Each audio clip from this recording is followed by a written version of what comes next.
بہت قیمتی مال بھی ہے۔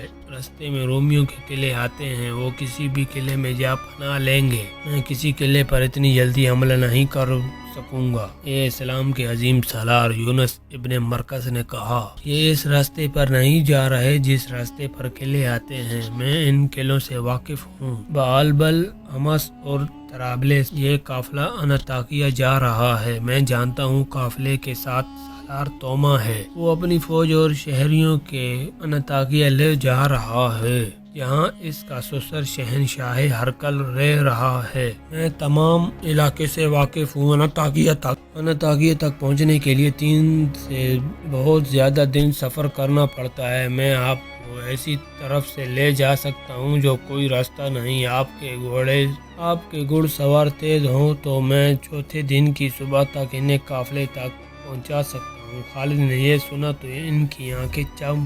یہی تو وہ چاہتے تھے۔ ان کا ارادہ یہ تھا کہ مجاہدین کو مال غنیمت ضرور دلائیں گے۔ انہیں دمشق والوں پر غصہ تھا جو دمشق سے اپنے مال و متاع لے کر چلے گئے تھے۔ میں آپ کی رہنمائی کروں گا، یونس ابن مرکز نے کہا۔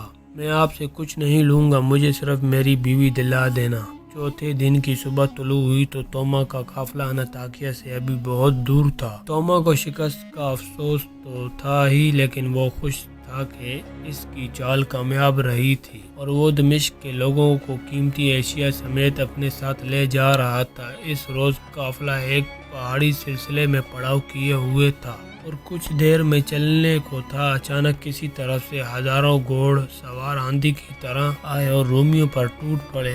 اس سے ذرا ہی پہلے رومیوں پر ایک اور قہر ٹوٹا تھا۔ یہ بڑی تیز بارش تھی، گھٹائیں پھٹ پڑی تھی۔ اس رومی قافلے کے لیے کوئی پناہ نہیں تھی۔ یہ بارش آسمانی آفت تھی اور اس آفت میں رومی فوج اور دمشق کے باشندوں پر ایک اور آفت ہزاروں گھڑ سواروں کی شکل میں ٹوٹی۔ اس وقت تک قافلے والے ادھر ادھر بکھر گئے تھے، وہ اپنا سامان کو گھسیٹتے پھر رہے تھے۔ ضرب آفت کی 300 سے زائد گانٹھیں جو بڑے بڑے بنڈلوں کی مانند تھی ہر طرف بکھری پڑی تھی۔ بعض گانٹھیں کھل گئیں اور کپڑا کھل کر بکھر گیا تھا۔ ضرب آفت کا کپڑا اتنا زیادہ بکھرا کہ اس جگہ کا نام مرج الدبیج یعنی ریشم کا خیبان پڑ گیا۔ یہاں جو معرکہ لڑا گیا اسے تمام مورخوں نے معرکہ مرج الدبیج لکھا ہے۔ یہ گھڑ سوار جنہوں نے رومیوں اور دمشق والوں کے قافلے پر حملہ کیا تھا، ان کی تعداد 1000 تھی اور یہ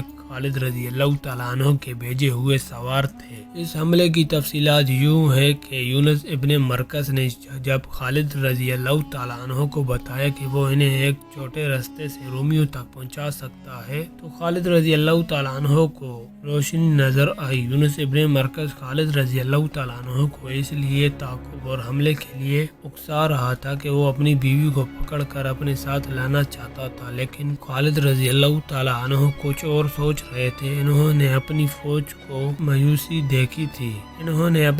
کی مایوسی دیکھی تھی۔ دشمن مال غنیمت اپنے ساتھ لے جا رہا تھا۔ خالد رضی اللہ تعالیٰ عنہ پر پابندی یہ عائد ہو گئی تھی کہ رومیوں کو 3 دنوں کی مہلت دی گئی تھی۔ اس دوران مسلمان ان پر حملہ نہیں کر سکتے تھے۔ 3 دنوں میں رومیوں کو کسی نہ کسی پناہ میں پہنچ جانا تھا، لیکن یونس ابن مرکز کہتا تھا کہ قافلہ انطاکیہ جا رہا ہے اور یونس اسے راستے میں پکڑوا سکتا ہے۔ خالد کو غصہ اور تعصب پریشان کر رہا تھا۔ دشمن مال غنیمت کہ ابو عبیدہ رضی اللہ تعالیٰ عنہ کی غلطی یا غلط فہمی سے ہاتھ سے نکل گیا تھا۔ یونس کی یقین دہانی پر خالد رضی اللہ تعالیٰ عنہ نے حملے کا پلان تیار کر لیا۔ اس پلان کے مطابق خالد رضی اللہ تعالیٰ عنہ وہ سوار دستہ ساتھ لیا جو انہوں نے گھوم پھر کر لڑنے کے لیے تیار کیا تھا۔ اسے طلحہ کہتے ہیں۔ یہ 4000 منتخب سواروں کا دستہ تھا۔ یہ سب شاہ سوار اور جانباز تھے۔ اس دستے کا گائیڈ یونس ابن مرکز تھا۔ وہ خوش تھا کہ خالد رضی اللہ تعالیٰ عنہ نے اسے اس کی بیوی دلانے کے لیے اتنا بڑا جنگی اختتام کر رہے ہیں، لیکن خالد رضی اللہ تعالیٰ عنہ کے سامنے کچھ اور مسئلہ تھا جو اوپر بیان کیا گیا ہے۔ خالد رضی اللہ تعالیٰ عنہ نے اس دستے کو 4 حصوں میں تقسیم کیا اور روانہ ہو گئے۔ ان کی رفتار بہت تیز تھی۔ خالد نے ہر حصے کے سالار کو اور سواروں کو بھی بتا دیا تھا کہ جس قافلے پر حملہ کرنے جا رہے ہیں اسے صرف قافلہ نہ سمجھے، وہ سب مسلح ہیں، ان کے پاس گھوڑے بھی ہیں اور وہ رومی ہیں تو جان کی بازی لگا کر لڑنا جانتے ہیں، اور وہ پسپا ہوتے ہیں تو منظم طریقے سے پیچھے ہٹتے ہیں، بھاگتے نہیں۔ چوتھے دن رومی فوج اور دمشق کے باشندوں کا یہ قافلہ انطاکیہ سے ابھی کچھ دور تھا کہ موسلا دھار بارش نے اسے بکھیر دیا۔ جو ہی بارش ختم ہوئی 1000 گھڑ سواروں نے ان پر حملہ کر دیا۔